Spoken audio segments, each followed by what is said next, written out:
여러분 안녕하십니까? 실제 재판에서 자주 문제가 되는 이 각종 부동산 법률 문제를 알아보는 택수의 투시경 이택수 변호사입니다. 이번 시간에는 명의신탁자는 점유 취득 시효 완성을 주장할 수가 없다 라는 주제로 말씀 올리겠습니다.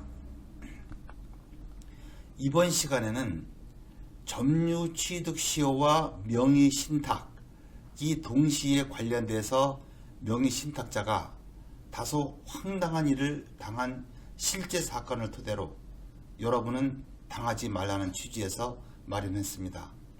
이 시간도 역시 이 부동산 실명법을 제대로 알지 못하여 함정에 빠진 사건입니다.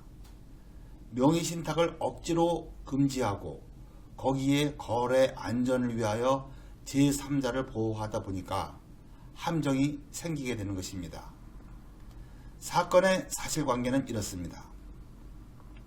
신탁자 갑이 은행에서 대출을 받아 토지를 구입함에 있어서 수탁자 을 명의로 대출을 받고 또 수탁자 을 명의로 계약을 체결하고 이전 등기도 을 명의로 경료를 했는데 계약 당시에 그 원소유자였던 매도인은 그 명의신탁 약정이 있었다는 사실을 모르고 있었습니다.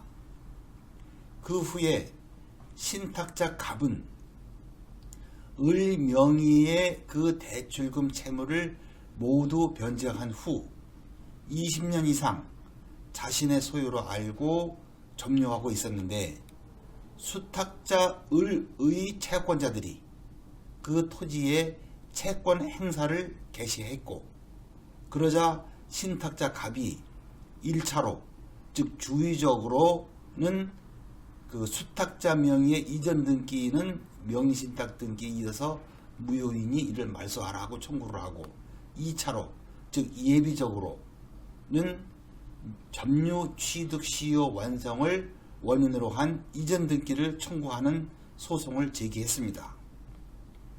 우선 그 명의신탁에 따른 법적 효력에 대해서 보겠습니다. 부동산 실명법에 의하면 이 명의신탁 약정과 이에 기한 명의신탁 등기는 모두 무효라고 했습니다. 즉 명의신탁이 없었던 것으로 원상 회복하라는 것이지요. 그런데 등기가 무효가 되지 않는 단 하나의 예외가 있습니다. 실질 소유자인 명의신탁자는 완벽하게 뒤에 숨어서 매매계약을 할 당시에도 그 명의수탁자가 매수인으로 나서서 계약을 체결하고 매도인조차도 명의신탁 약정이 있었다는 사실을 전혀 모르고 있었던 경우입니다. 이러한 명의신탁을 매도인이 선의인 즉 알지 못하는 계약 명의신탁이라고 합니다. 이 매도인이 선의인 계약 명의신탁에 따라 매수인 앞으로 그 명의신탁 등기가 이루어진 경우에는 부동산 실명법 4조 2항 단서의 규정에 의하여 그 매수인인 수탁자 명의로 이루어진 등기가 유효하다는 것입니다. 이때 그 명의신탁 약정까지 유효가 된다는 것은 아닙니다. 그리고 매도인이 악의인 경우 즉 명의신탁 약정 사실이 있다는 사실을 안 경우에도 명의신탁 약정과 등기가 무효이어서 원소유자인 매도인에게 소유권이 원위치 된다는 것이지 명의신탁자에게 소유권이 당연히 귀속된다는 취지는 아니고 명의신탁자가 이 소유권을 이전받으려면 별도의 조치를 취해야 합니다. 이와 같이 매도인이 명의신탁 약정 사실을 모르는 경우 즉 선의인 경우 명의수탁자 앞으로 된 이전 등기가 유효라고 본다는 것은 법률적으로 그 명의수탁자가 완전한 소유권을 취득한다 하는 의미입니다.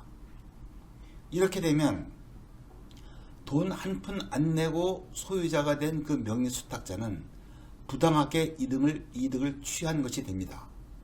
그리하여 명의수탁자는 신탁자가 지출한 매매대금 상당의 부당이득을 한 것이 돼서 이를 신탁자에게 반환해야 할 의무가 있고, 따라서 신탁자는 그 부당이득 반환 청구권이 있습니다.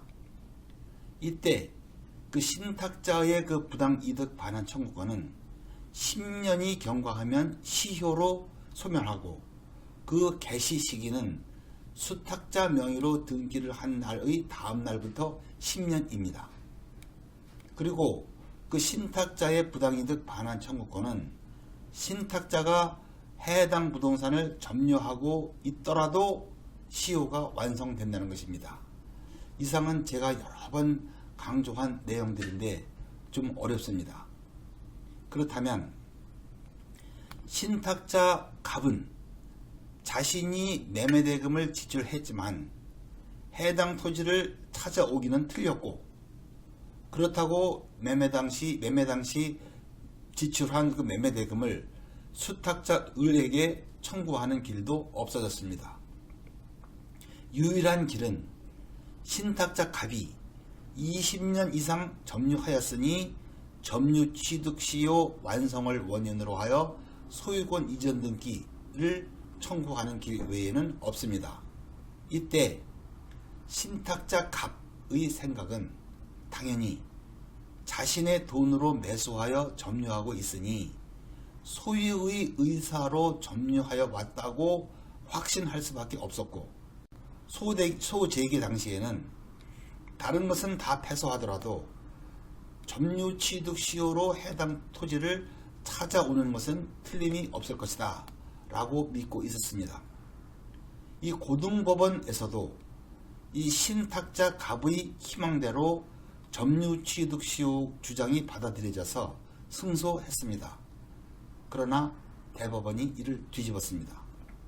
대법원 22년 5월 12일 선고 2019다 249428 판결이 그것인데, 이 핵심 부분만 뽑아보겠습니다. 이 부동산의 원소유자인 매도인이 명의신탁 약정을 알지 못한 채 매매계약을 체결하고 명의수탁자 앞으로 부동산의 소유권 이전 등기를 마쳤다면 명의신탁 약정이 무효라고 하더라도 부동산 실명법 4조 2항 단서에 의거하여 소유권 이전 등기는 유효하고 명의수탁자는 완전한 소유권을 취득하게 된다. 계약 명의신탁에서 명의신탁자는 부동산의 매도인이 명의신탁 약정을 알았는지 여부와 관계없이 매매계약의 당사자가 아니어서 매도인을 상대로 소유권 이전 등기를 청구할 수가 없고, 이는 명의신탁자도 잘 알고 있다고 봐야 한다.